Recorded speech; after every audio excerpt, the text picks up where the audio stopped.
Welcome back to The Count. Fake news talking out of both sides of its mouth again after a whole week of taking Trump's bloodbath comments about the American auto industry out of context.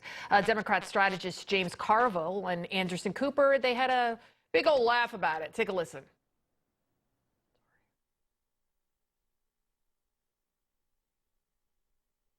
All right, we had an issue with that soundbite, and of course, what they talked about was wet work. That's what Carville referred to, and you can see the definition right there: work involving murder or assassination.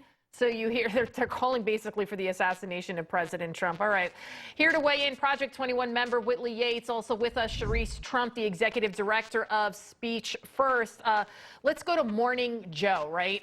They're always my favorite. MSDNC. It looks like he didn't have his cup of Joe before he went on a rant about this viral footage taken by the New York Post at the border in El Paso that we've all seen. I want you to take a listen to what he said about it. If I were a Democrat running for office, I would do this. I would be carrying this around all day. Look at what the Republicans are doing to you.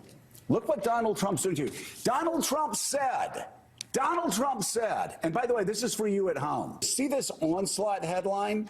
The only thing the Post didn't tell you is Donald Trump said, blame Whitley, me. I had to cut that soundbite off. What do you think about that? Really, talk about gaslighting the American people when we know that it was Joe Biden that undid almost 100 of Trump's border policies. Absolutely. 94 in his first 100 days of executive orders. He repealed the Remain in Mexico policy. He opened our borders wide up and then started propelling sanctuary cities and immigrants to flood this country. And I think that he's been successful in exactly what he's been trying to do, which is flood our country with illegal immigrants so that he can win by allowing them to vote in our elections. And Sharice, Media Madness wouldn't be complete without some wacky comments from the ladies of The View. Let's take a listen. So there's this clip going viral online of a dozen women being asked the following question: do we need men?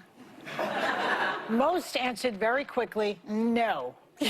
And only one said she thought women needed a man in their lives. So why do you think that is? Because men are useless. I mean, and by the way, I want to differentiate between straight men and gay men, because I think I would die without gay men. Nobody can gossip like gay men. Nobody can help you accessorize like gay men. Nobody can help you keep you from doing harm to yourself like gay men. What? Talk about stupid stereotypes, and are you surprised they hate men? I'm not surprised. I don't even know where to start on commentary for this because there are so much to unpack here. Imagine, these are all women who have husbands and children for the most part. Imagine going home after publicly on national television telling everyone that your husband is ultimately useless for anything but procreation, and then saying that you prefer gay men over the company of your husband. This is just either a complete ridicule of their own marriages, or it just shows you what they're trying to have young women think about marriage so that they can do what they think when it comes to climate change. Obviously, they want to depopulate the country. They want to kill all the babies and get rid of everyone. So this is ultimately, in my opinion, what they're attempting to do here. Absolutely. And Whitley, were you surprised? Real quick, I got like 10 seconds for you.